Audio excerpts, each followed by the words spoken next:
Você vai ouvir um nome hoje que, dependendo da sua idade, vai te dar uma nostalgia imediata. Um nome que durante décadas foi sinônimo de confiança, qualidade e presença em cada esquina do Brasil. Um nome que crianças reconheciam antes mesmo de saber ler, porque o tigre laranja e vermelho estava em todo lugar. E então, do nada, sumiu. Simplesmente desapareceu das ruas brasileiras, sem que a maioria das pessoas entendesse direito o que tinha acontecido. Esse nome é Esso. E a história por trás do desaparecimento dela é muito mais perturbadora, muito mais interessante e muito mais relevante para o seu dia a dia do que você imagina. Fica até o final, porque tem um detalhe nessa história que quase ninguém sabe e que explica muito sobre como o Brasil funciona até hoje. Antes de mais nada, eu preciso te perguntar uma coisa. Você lembra do tigre da Esso? Aquele mascote laranja, poderoso, que aparecia nos comerciais de televisão, rugindo em cima de um carro em movimento? Se você tem mais de 35 anos, são grandes as chances de que esse tigre faz parte da sua memória afetiva. Talvez você tenha pedido ao seu pai para parar no posto da Esso específico no caminho para a praia. Talvez você associe aquele cheiro de gasolina misturado com o ar quente do verão brasileiro exatamente com aquela fachada verde e branca. E talvez, assim como eu, você um dia tenha olhado para o lado e percebido que os postos da Esso simplesmente não estavam mais lá. Sem despedida, sem cerimônia, sem explicação clara. Só um silêncio onde antes havia um rugido. E é exatamente isso que eu quero te contar hoje. Porque a Esso não sumiu do Brasil por acidente. Não foi azar. Não foi incompetência. Foi uma série de decisões estratégicas, pressões políticas, mudanças de mercado e jogadas corporativas que demorou décadas para se completar. E que revelam muito sobre o jogo de poder que move o setor energético mundial. Mas para entender o fim, a gente precisa voltar ao começo. E o começo da Esso no Brasil é tão incrível quanto o fim. Tudo começa nos Estados Unidos, no final do século XIX, com um homem chamado John D. Rockefeller. Se você não conhece esse nome, você deveria. Rockefeller foi o primeiro bilionário da história moderna. E ele construiu sua fortuna em cima de um produto que o mundo mal entendia na época: o petróleo. Em 1870, ele fundou a Standard Oil Company, a empresa que viria a dominar a indústria petrolífera americana de um jeito tão absoluto, tão sem precedentes, que o próprio governo dos Estados Unidos decidiu que ela era grande demais para existir. Em 1911, a Suprema Corte americana ordenou o desmembramento da Standard Oil. Ela foi quebrada em 34 empresas menores. E é aqui que a história da Esso começa de verdade. Uma dessas empresas herdeiras foi a Standard Oil of New Jersey. E o nome que ela adotou para operar internacionalmente? Esso. Derivado simplesmente das iniciais S.O. Standard Oil. Simples assim. Dois sons que se tornaram uma das marcas mais reconhecidas do século XX. Quando a Esso chegou ao Brasil, o país estava em plena transformação. Era o início dos anos 1940 e o mundo acabara de entrar na Segunda Guerra Mundial. O Brasil, sob o governo de Getúlio Vargas, tinha uma relação complicada com os grandes grupos econômicos internacionais. Ao mesmo tempo em que precisava deles para desenvolver sua infraestrutura, desconfiava profundamente do poder que eles representavam. Mas a Esso entrou, e entrou forte. Ela chegou com capital, com tecnologia, com know-how de décadas de experiência nos Estados Unidos e na Europa. E ela chegou no momento perfeito. O Brasil estava prestes a viver a maior expansão da sua história rodoviária. Pensa comigo no Brasil dos anos 1950. O presidente Juscelino Kubitschek prometeu 50 anos de progresso em 5. Brasília estava sendo construída do nada, no coração do Cerrado. A Volkswagen abria sua fábrica no ABC Paulista. A Ford, a General Motors, a Willys, todas chegando juntas. Todas trazendo carros, todos esses carros precisando de combustível. E quem estava lá, com postos espalhados pelas principais rodovias e cidades do país, pronto para abastecer essa nova nação motorizada? A Esso. O Tigre estava no lugar certo, na hora certa. O crescimento foi vertiginoso. Em poucas décadas, a Esso se tornou uma das maiores redes de postos de combustível do Brasil. Não era só uma empresa de gasolina. Era uma marca, uma identidade. Os postos da Esso eram reconhecidos pela limpeza, pela organização, pelo atendimento padronizado. Algo que não era comum no Brasil da época, onde muitos postos funcionavam de forma quase artesanal. A Esso trouxe um padrão de qualidade que moldou o que os consumidores brasileiros passaram a esperar de um posto de gasolina. E o Tigre? Não dá para falar da Esso sem falar do Tigre. O mascote, chamado de Tony, o Tigre em alguns mercados, mas conhecido simplesmente como o Tigre da Esso no Brasil, foi um dos maiores fenômenos de marketing da história do país. A campanha Ponha um Tigre no seu motor, tradução da famosa Put a Tiger in Your Tank americana, foi lançada globalmente na década de 1960 e se tornou instantaneamente icônica no Brasil.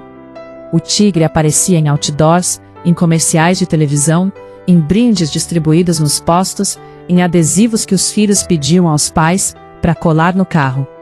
Era marketing emocional puro, décadas antes de esse conceito existir com esse nome. A Esso não estava vendendo gasolina, estava vendendo uma sensação, estava vendendo poder, velocidade, confiança. E o Brasil inteiro comprou. Mas enquanto o Tigre rugia nas telas de televisão, algo estava acontecendo nos bastidores que mudaria para sempre a relação entre a Esso e o Brasil. Em 1953, Getúlio Vargas criou a Petrobras e proclamou que o petróleo brasileiro pertencia ao povo. Isso não expulsou as empresas estrangeiras imediatamente. Elas continuaram operando como distribuidoras, mas criou uma tensão estrutural que nunca desapareceu completamente. O governo brasileiro queria controlar o petróleo. As multinacionais queriam lucrar com ele. E durante décadas, os dois lados conviveram num equilíbrio delicado e muitas vezes conflituoso. A Esso aprendeu a navegar nesse ambiente. Ela se adaptou às regras brasileiras, negociou com o governo, ajustou seus preços, suportou os controles. Mas cada nova regulação, cada nova exigência governamental, cada nova política de preços tabelados, era mais um peso na operação. Operar no Brasil nunca foi simples para uma multinacional do petróleo. E a Esso sabia disso melhor do que ninguém. Nos anos 1970, veio a crise do petróleo. A OPEP cortou o fornecimento, o preço do barril quadruplicou, e o mundo inteiro entrou em pânico energético. Para a Esso, que dependia da importação de petróleo para parte significativa das suas operações, foi um golpe duro. Para o Brasil, foi o gatilho para o Proálcool, o programa de etanol que transformou o país numa potência biocombustível. Os postos precisaram se adaptar, instalar bombas de álcool, lidar com uma nova realidade de mercado. A Esso se adaptou, como sempre havia feito. Mas cada adaptação custava dinheiro, tempo e energia corporativa. E então, nos anos 1990, o jogo mudou de vez. A abertura econômica do governo Collor, seguida pela estabilização com o Plano Real, em 1994, transformou o Brasil num mercado muito mais atraente para investimentos estrangeiros. Mas também trouxe uma concorrência muito mais agressiva. Novas distribuidoras surgiram. Os preços foram gradualmente liberalizados. E as grandes multinacionais do petróleo começaram a revisar suas estratégias globais com uma frieza clínica que o consumidor comum jamais vê. A ExxonMobil, empresa que resultou da fusão da Exxon com a Mobil em 1998 e que era dona da marca Esso, começou a olhar para o Brasil com lentes diferentes. O mercado era grande sim, mas era também extremamente regulado, com carga tributária absurda, margens apertadas, concorrência brutal, com empresas como Petrobras, Shell, Ipiranga e BR Distribuidora. E manter uma rede de postos físicos espalhada por um país continental do tamanho do Brasil exigia um investimento contínuo, permanente, sem fim.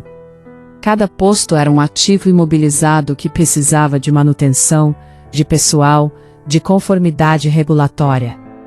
E aqui está o detalhe que pouca gente conhece. A ExxonMobil, ao longo dos anos 2000, foi gradualmente decidindo que seu negócio principal não era varejo de combustível. Era a exploração e produção de petróleo. Era refino em larga escala, era petroquímica. O negócio de ficar administrando postos de gasolina para o consumidor final, com toda a complexidade operacional que isso implica, estava ficando fora do foco estratégico da empresa. E quando uma empresa do tamanho da ExxonMobil decide que algo está fora do seu foco estratégico, a conta aparece cedo ou tarde. Em 2008, a ExxonMobil anunciou a venda das suas operações de downstream, distribuição e varejo de combustíveis, no Brasil. O comprador, o Grupo Ultra, dono da bandeira Ipiranga. O valor da transação foi de aproximadamente 1,7 bilhão de dólares. Em 2008. Pensa nessa quantia. É um dos maiores negócios do setor energético brasileiro da história. E o que ele significou foi simples e devastador ao mesmo tempo. A Aécio estava sendo vendida. O tigre estava sendo enjaulado. A transição não foi instantânea. Levou anos para que os postos Esso fossem gradualmente convertidos para a bandeira Ipiranga. Em muitas cidades, o processo se arrastou por tanto tempo que os consumidores nem perceberam claramente quando a troca aconteceu. Um dia era Esso, no outro era Ipiranga. Sem cerimônia, sem despedida oficial, sem o tigre dizendo tchau. E aqui está a parte que eu acho mais fascinante de toda essa história. A Esso não faliu. Ela não foi vencida pela concorrência. Ela não cometeu um erro fatal que a destruiu. Ela foi simplesmente vendida por uma corporação que decidiu que gerir postos de gasolina no Brasil não era mais um negócio interessante o suficiente para o seu portfólio global. O fim da Esso, no Brasil, não foi uma tragédia empresarial. Foi uma decisão de planilha. Uma análise fria de retorno sobre investimento. O executivo em algum escritório em Irving, Texas, olhou para os números do Brasil e disse: não vale a pena. E décadas de história, de memória afetiva, de tigres e campanhas icônicas foram empacotadas e vendidas. Isso te diz algo importante sobre como o mundo corporativo funciona. E também te diz algo importante sobre o Brasil. Porque a decisão da ExxonMobil de sair do varejo brasileiro não foi tomada no vácuo. Ela foi influenciada diretamente pelas condições que o país oferecia. Ou melhor, pelas condições que o país não oferecia.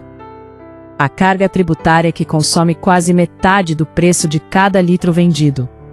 A instabilidade regulatória que muda as regras do jogo com frequência assustadora. A interferência política nos preços da Petrobras, que distorce o mercado inteiro. A burocracia que torna cada pequena operação mais cara e mais lenta do que deveria ser. A Esso não foi embora apesar do Brasil.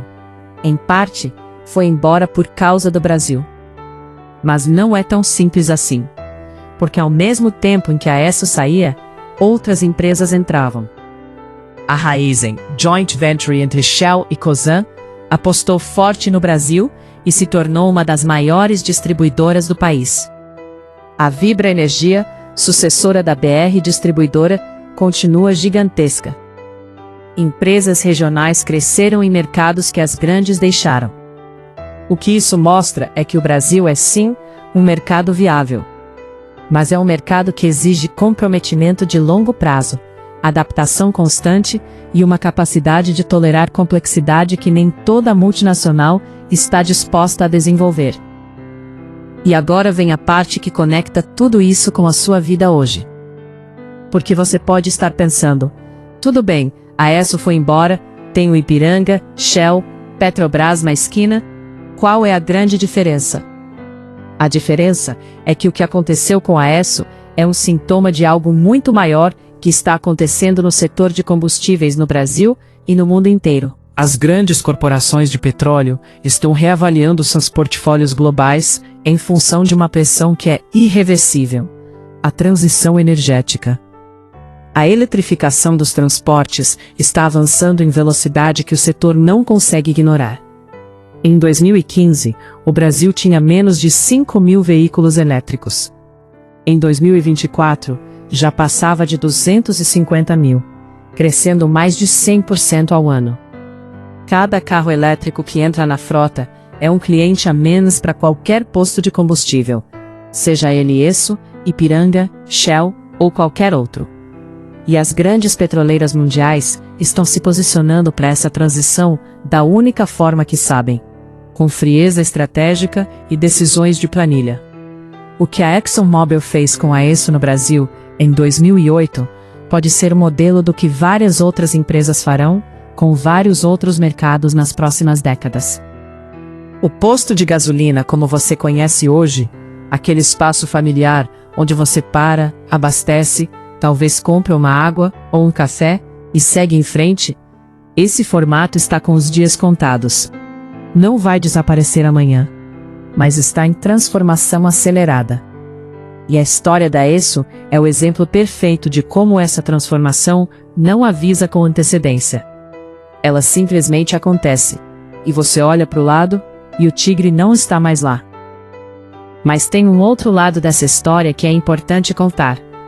Porque enquanto a ExxonMobil vendia a Esso e saía do varejo brasileiro, o Grupo Ultra, que comprou tudo aquilo, foi fazendo algo muito interessante. Ele não só absorveu os postos Esso e os converteu para Ipiranga. Ele usou essa aquisição para se tornar a maior distribuidora de combustíveis do Brasil, com uma escala que nenhuma empresa nacional tinha antes. Em outras palavras, o fim da Esso foi o combustível, sem trocadilho, para o crescimento de um gigante brasileiro. O dinheiro ficou no Brasil. Os postos ficaram no Brasil. Os empregos ficaram no Brasil. O que mudou foi apenas o nome na fachada e a sede da empresa controladora. O setor de combustíveis no Brasil, apesar de todos os seus problemas, continuou funcionando. Continuou empregando. Continuou abastecendo. A saída de uma marca não significou o colapso de um sistema. Significa apenas que o sistema é dinâmico, que ele se reorganiza, que ele substitui atores quando necessário. E isso tanto é uma coisa boa, porque mostra resiliência, como é uma coisa que deve te deixar atento. Porque se amanhã outra grande marca decidir sair, o sistema vai se reorganizar novamente. E você, como consumidor, vai continuar pagando o preço, literalmente, dessa reorganização. O legado da Esso no Brasil é mais complexo do que parece à primeira vista. Por um lado, é a história de uma empresa que ajudou a construir a infraestrutura de abastecimento de um país em desenvolvimento, que trouxe padrões de qualidade e serviço que elevaram o nível de todo o setor, que criou uma das campanhas de marketing mais memoráveis da história do varejo brasileiro. Por outro lado, é a história de uma empresa que, no fim das contas, nunca foi do Brasil, que sempre teve seu coração corporativo em outro lugar, obedecendo a outras prioridades, respondendo a outros acionistas. E que quando esses acionistas decidiram que era hora de ir, foi, sem olhar para trás. O tigre rugiu por décadas nas ruas do Brasil. Ele foi companheiro de viagem de gerações de brasileiros. Ele prometeu potência, confiança, qualidade. E cumpriu, dentro dos limites do que uma empresa multinacional no mercado complexo consegue cumprir. Mas no fim do dia, o tigre pertencia a uma jaula corporativa que ficava muito longe daqui. E quando a jaula foi movida, o tigre foi junto. O que fica para nós, além da nostalgia, é uma lição que vale para muito além dos postos de gasolina. Marcas que parecem permanentes, não são permanentes. Empresas que parecem fundamentais para a vida de um país podem decidir, do dia para a noite, que aquele país não é mais parte dos seus planos. E o consumidor? Você, muitas vezes só descobre isso quando olha para a esquina e percebe que a fachada já é outra. A nostalgia é real. A saudade do tigre é real. Mas o mundo dos negócios não funciona com base em nostalgia. A história da Esso no Brasil começa com o industrial americano que quebrou todas as regras e construiu o maior império petrolífero da história. Passa por décadas de crescimento, de tigres rugindo em comerciais de televisão, de postos impecáveis nas estradas do país em desenvolvimento. Atravessa crises de petróleo, planos econômicos, ditaduras e redemocratizações. E termina numa sala de reunião em algum lugar dos Estados Unidos, onde alguém olhou para uma planilha e decidiu que era hora de vender. 1.700 milhões de dólares. Um negócio fechado. Uma era encerrada. E hoje, quando você para num posto Ipiranga para abastecer, talvez nem passe pela sua cabeça que aquele espaço já teve outro nome. Que aquela bomba de gasolina já teve outro logo. Que aquele lugar já foi habitado por um tigre que rugiu durante décadas e depois foi embora em silêncio. Mas agora você sabe. E saber de onde as coisas vieram e para onde estão indo é o que te coloca um passo à frente. Se você chegou até aqui, muito obrigado de verdade. Você é exatamente o tipo de pessoa que eu faço esse conteúdo. Alguém que quer entender o mundo além da superfície. Que não se contenta com a resposta fácil. Que sabe que por trás de cada nome, de cada marca, de cada posto de esquina, existe uma história muito maior esperando para ser contada. Se esse vídeo te fez pensar, compartilha com alguém que também precisa ouvir isso. E me conta aqui nos comentários. Você lembrava da Esso? Você tem alguma memória dessa marca? Eu quero saber.